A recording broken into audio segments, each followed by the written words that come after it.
Welcome to our channel. Today we how to withdraw from Stripe after verifying payout schedule step by step clearly.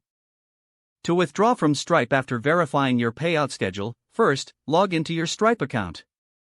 Once you're logged in, navigate to the dashboard. Find and click on the Payouts section in the left-hand menu.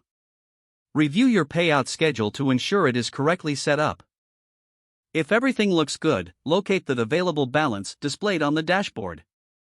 Next, click on the Transfer or Withdraw button next to your available balance. You may be prompted to choose a bank account for the transfer if you have multiple accounts linked. Select the bank account you want to use for the withdrawal. Input the amount you wish to withdraw if required. Double-check that all details are correct before proceeding.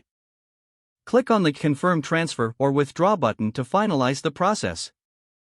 Wait for the confirmation notification that your withdrawal request has been processed. Keep an eye on your email for any updates from Stripe regarding your payout. Once the transfer is complete, the funds will appear in your bank account according to the payout schedule.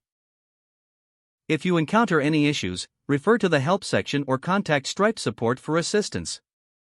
If the page does not load, refresh the browser or try again in a private or incognito window. Make sure you are using the correct email address, then retype it carefully to avoid small typos.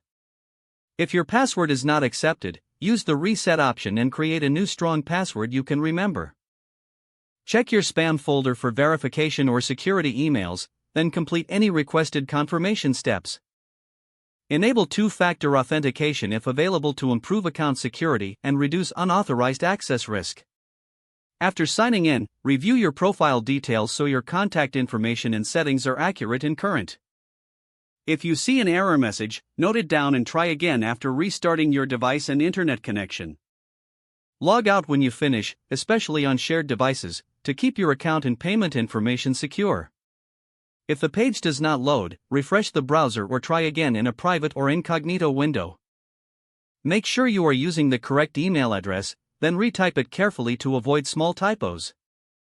If your password is not accepted, use the Reset option and create a new strong password you can remember. Check your spam folder for verification or security emails, then complete any requested confirmation steps. Enable two-factor authentication if available to improve account security and reduce unauthorized access risk. Don't forget to like this video and subscribe to our channel for more step-by-step tech guides.